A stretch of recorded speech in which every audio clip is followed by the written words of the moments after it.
The dinner at the Grand Celestial Hotel was meant to finalize a merger worth $300 million, until an uninvited guest slid beneath the Sheikh's table. Sheikh Tariq al-Mansour, patriarch and oil magnate, raised his crystal goblet with a rare smile. Olivia Costa, a waitress with years of invisible service, approached with a tray of glazed lamb, her mind on her grandmother's medicine. Below the linen, a king cobra undulated across the carpet, its green scales catching the chandelier's glow. When Olivia glanced down, her tray nearly tipped. A hooded shape was coiling at the Sheikh's feet. Sheikh Tariq's lips parted, but no sound came.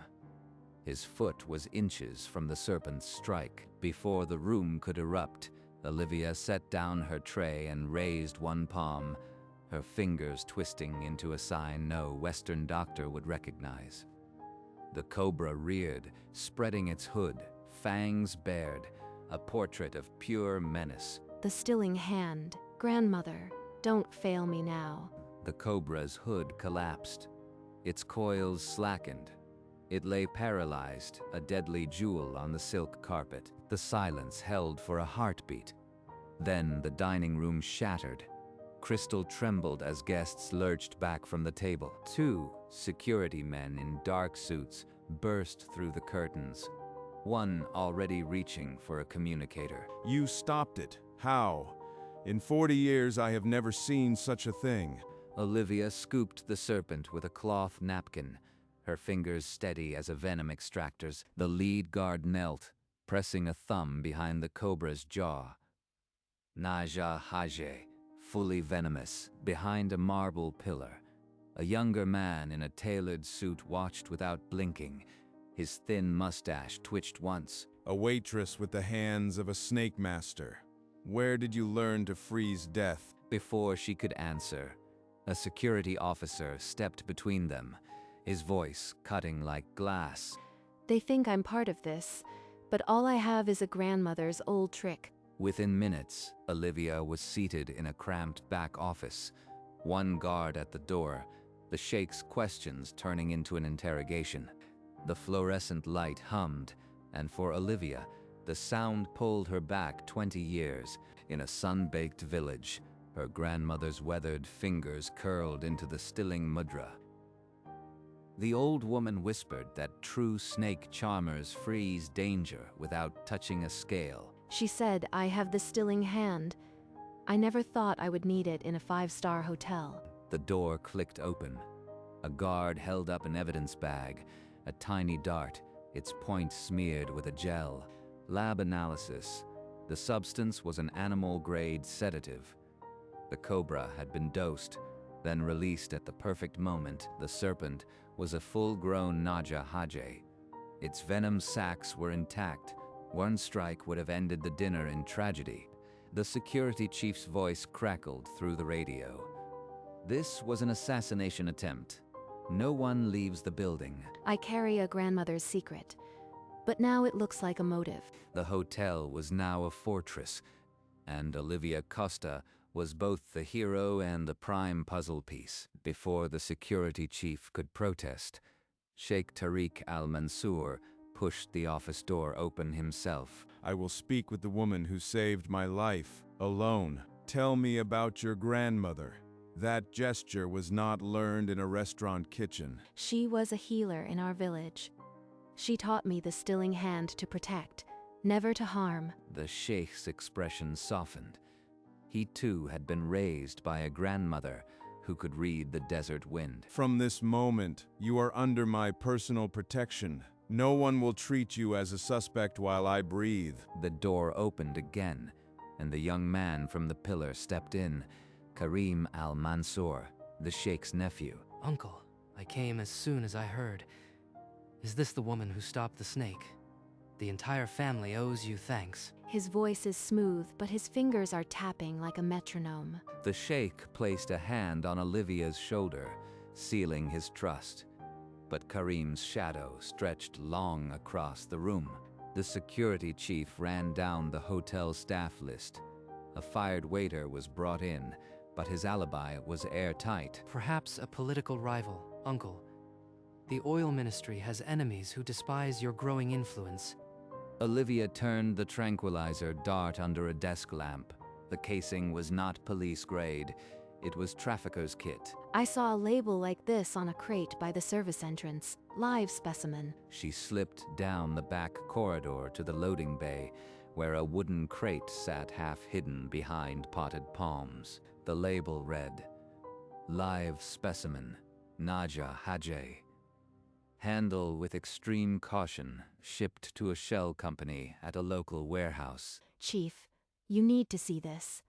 The dart matches a crate I found. This snake was delivered tonight on purpose. The chief's face drained. "You are telling me someone ordered a venomous snake and planted it under the Sheikh's table?" Yes. And whoever arranged it knew the Sheikh's exact seating, and the moment the lights would dim for the toast. Karim, listening from the doorway, flicked an invisible speck from his cuff. His smile never changed. Olivia climbed to the staff locker room, the stairwell silent. She turned the key as if the door might bite. A folded slip was jammed into the vent. She tore it free and read the words that drained the heat from her body. "Say nothing, or you will regret it." This isn't a warning. This is a blindfolded walk toward a cobra strike. She opened her phone to the photo of the crate label, the evidence connecting the snake to a shipping front. A quick search of the shell company listed a business address that matched Karim's private consulting office. He played the doting nephew while sharpening the blade for the Sheikh's back. She erased her search history, then locked the phone.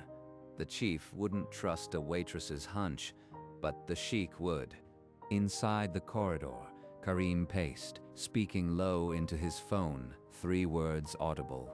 "Contain the problem." She slipped behind a laundry cart and vanished into the kitchen stairwell.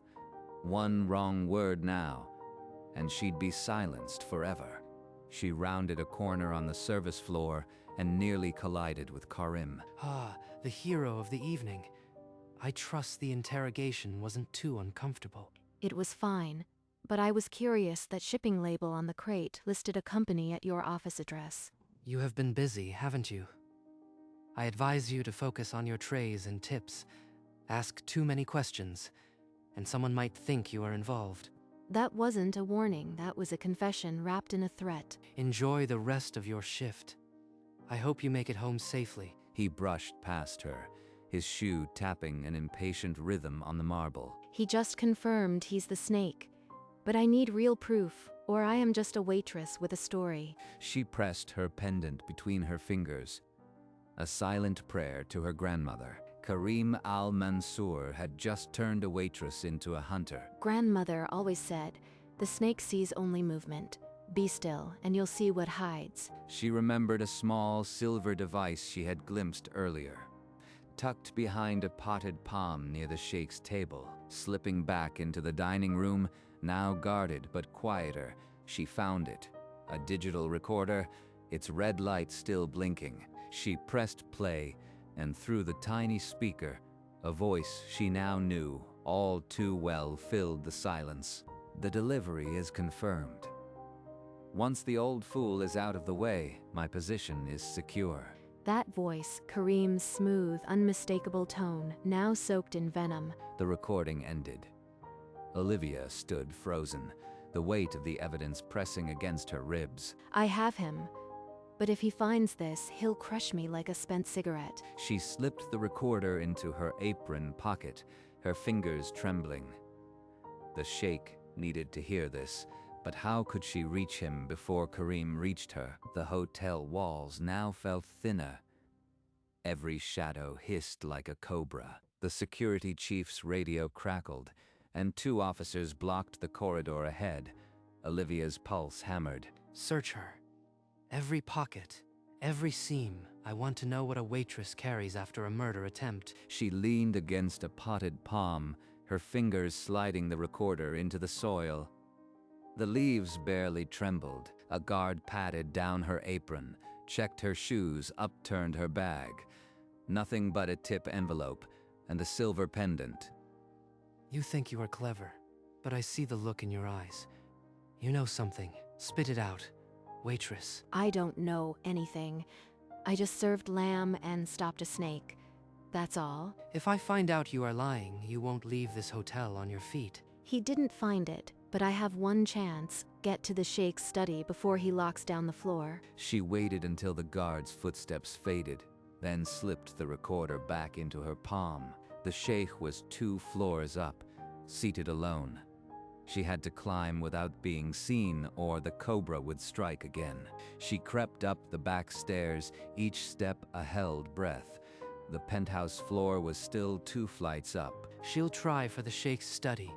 Lock down the north stairwell immediately. Olivia pressed herself into a linen closet, tablecloths muffling her ragged gasps. She slipped out and sprinted, her shoulder catching a tall vase. Porcelain exploded behind her.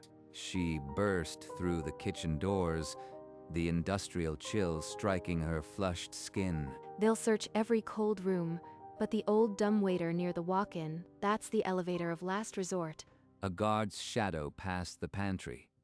She flattened herself behind a stack of flour sacks. Through the frosted glass, the outline of the service lift was just visible, its cables glinting in the dim. She yanked the door open, curled into the cramped carriage, and jammed the penthouse button with a shaking finger. The dumb waiter rose into darkness, carrying a waitress who had frozen one serpent and would deliver another. Olivia slid out of the dumbwaiter into a plush corridor.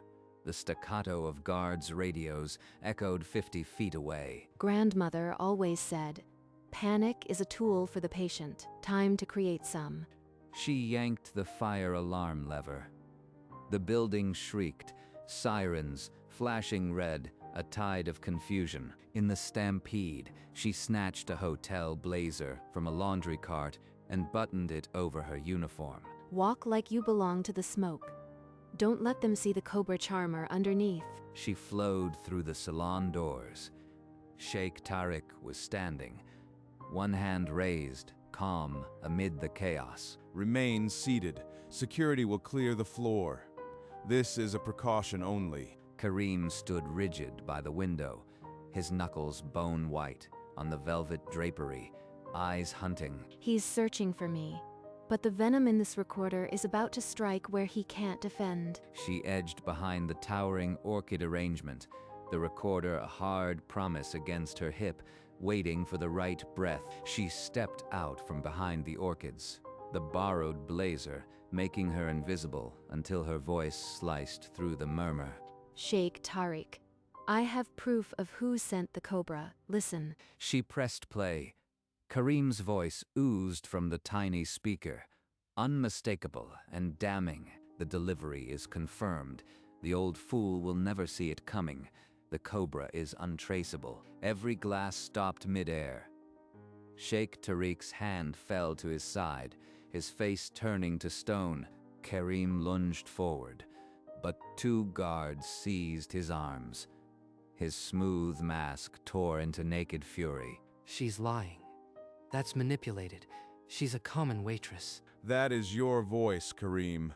My own nephew. Why? He used a shell company at his office address. The dart matched the crate I found. The Sheikh's face crumbled, but his eyes turned to steel. In one breath, a family dynasty shattered. With a scream of rage, Karim wrenched one arm free and yanked a small, curved blade from the back of his belt. If I am going down, the waitress goes first. The nerve strike. Grandmother showed me this for vipers and for men. Her thumb dug into the pressure point below his palm. His fingers sprang open, the knife clattering on the marble. 2 guards tackled him to the floor, the cuffs clicking shut. Karim's breath came in sobs, his rage spent. Why, Karim? I raised you beside my own sons. You were never less than family. Family? You were giving away our fortune to refugees. I was going to be a pauper with a famous name. You sent a Cobra to kill a man who wanted to heal the world. My grandmother would call that a sin against the light. The Sheikh covered his eyes with one hand, a sob caught in his throat. The betrayal had fangs sharper than any serpent. As Karim was dragged away, Olivia slipped the recorder into her pocket. The serpent's venom had been drawn, and the healer had triumphed. Blue lights washed over the hotel facade as two police cruisers pulled into the porte cochere. Karim al-Mansour was led out in cuffs, his tailored suit rumpled, his eyes fixed on the marble floor. He said nothing more. Sheikh Tariq turned his back on the scene. Without a word, he walked toward a private salon, his shoulders carrying decades of weight. He looks like a man whose own blood just turned to ash. I know that feeling. A plainclothes detective approached Olivia, his voice uncharacteristically gentle. Miss Costa, that recording is the smoking gun. You just handed us an airtight case. It wasn't a recording that saved him. It was my grandmother's stillness. The detective handed her a card. The Sheikh will want to thank you properly, but if you ever need anything... My job here is done, but his grief is a wound I can't just walk away from. She drew a slow breath and knocked softly on the Sheikh's door, not certain if she was invited or intruding. The door opened to a dark paneled study. Sheikh Tariq gestured to a low velvet chair without looking up. My wife, Amira, believed our wealth could be a lamp, not a fortress. Tonight, even that lamp shattered. Olivia didn't answer. She sat, letting the silence hold his grief like a vessel. My grandmother taught me that even cobra venom, distilled rightly, becomes medicine for the heart. Evil can be turned toward good. You speak of transmutation. Then perhaps this betrayal is not the end. It's a bitter herb we must brew into healing. A crack of light seemed to pass through the Sheikh's guarded eyes. Stay with me a little longer. Tell me more about your grandmother's ways. She said stillness is a weapon. I learned that serving tables. But tonight, I learned it can also mend a heart. The Sheikh poured tea from a silver pot. 2 cups. 2 survivors, 1 quiet truce with the darkness. Outside, the police lights still pulsed. But inside this room, the only venom left was the memory, already losing its sting. I need people who understand that the most powerful medicine is often the oldest. You have that gift, Olivia. Me? I am just a waitress. The Sheikh shook his head slowly, a new flame in his tired eyes. My foundation needs an ambassador, someone who has lived the struggle. I want you to be its voice. Olivia's throat tightened. The offer was a door into a world she'd never dared to enter. He's asking me to leave the trays behind and step into the light. Can I even do that? Take tonight to think. I will not pressure you, but your grandmother's wisdom deserves a wider stage. She rose on uncertain legs, her hand pressing the pendant. A nod was her only answer. The Sheikh watched her silhouette cross the room, his expression a blend of hope and exhaustion. 24 hours to decide if I'm still a waitress or something more. The hotel's rooftop terrace lay open to a sky blushing with the first line of dawn. Olivia leaned on the stone balustrade, the pendant swinging like a pendulum against her blouse. Your gift is not for hiding, it's for protecting. She saw her 12-year-old self in the village yard, mimicking the stilling hand while her grandmother corrected her fingers. That knowledge nearly died in a dusty hut. If I hide it, I'll be burying her twice. A sparrow landed on the railing, cocked its head, and flew. Olivia watched it until it vanished into the goldening horizon. The Sheikh's foundation can carry her teachings across oceans. That is not leaving my past. It's building her a future. She opened her palm and stared at the charm. The snake she froze tonight would become the symbol of a movement. I am no longer just a waitress.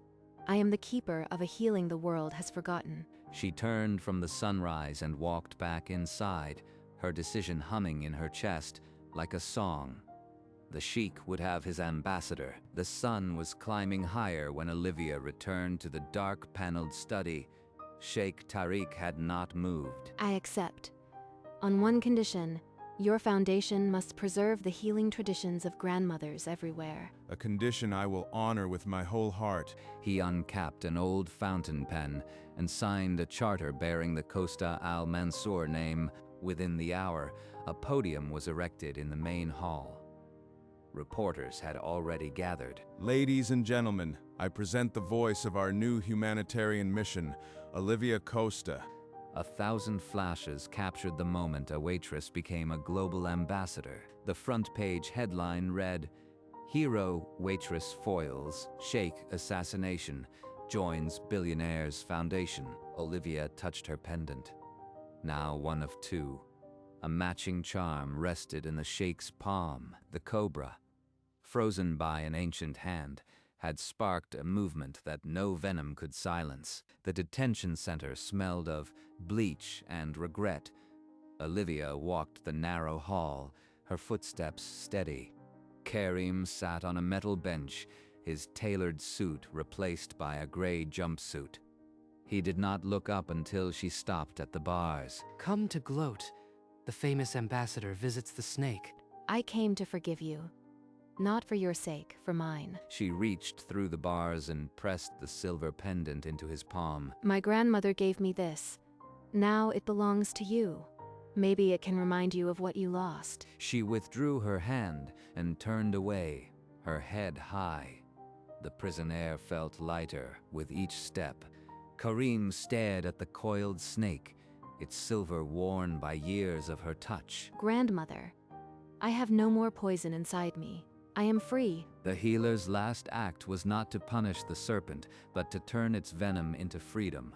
For them both. 6 months later, the Costa Al Mansour Foundation opened its first school in a sun-scorched village that reminded Olivia of home.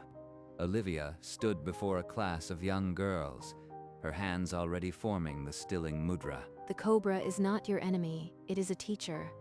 Watch how stillness can freeze danger. The girls' eyes widened as they mimicked her gestures, their tiny fingers curling with fierce concentration. Outside, television cameras captured the scene through the open window.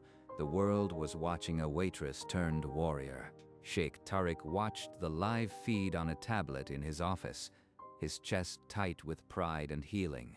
Amira would have loved this.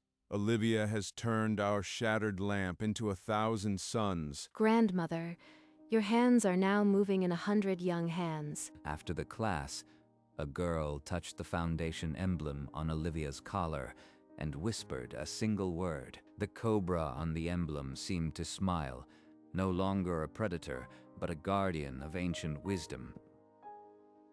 Olivia walked alone to the small hillside grave, now adorned with fresh stone and a flowering vine she had planted. She laid a snake flower on the stone, its violet petals curling like a tiny hood. 2 pendants rested against her chest, her grandmother's, worn smooth, and the Sheikh's, still bright. Your gift didn't just save a sheikh, it saved a legacy. A warm wind stirred the vine, and the flower swayed as if nodding. I feel your hands in mine, still teaching me. She knelt and pressed her forehead to the cool stone, a prayer without words. You froze snakes. I am freezing fear. We are the same stillness. The pendant caught the setting sun, casting a tiny snake shadow on the grave, a silent blessing. She rose, her eyes dry, but her heart full. The journey had come full circle. The sun set over the village school, painting the clay walls gold. Children's laughter spilled from the open windows. Olivia stepped into the courtyard, no longer in an apron but in a teacher's simple robe, her pendants swaying. Beside her stood a bronze cobra sculpture, a gift from the Sheikh, its hood forever open in protective stillness. The village children had nicknamed it the Grandmother Snake. They touched its scales for courage before lessons. Olivia Costa was no longer invisible. Her name was spoken in 100 dialects, her technique taught in a dozen villages. A single moment of stillness under a sheikh's table had grown into a movement that crossed oceans, and somewhere, in a quiet prison, A man stared at a silver snake and felt the first prick of regret. The cobra that was meant to kill had become a guardian of ancient knowledge, a testament that the smallest hand can change the largest fate. As dusk deepened, Olivia placed her hand on the bronze hood, feeling her grandmother's pulse in the cooling metal. Her grandmother's gift did more than save a life. It ignited a flame that no darkness could extinguish.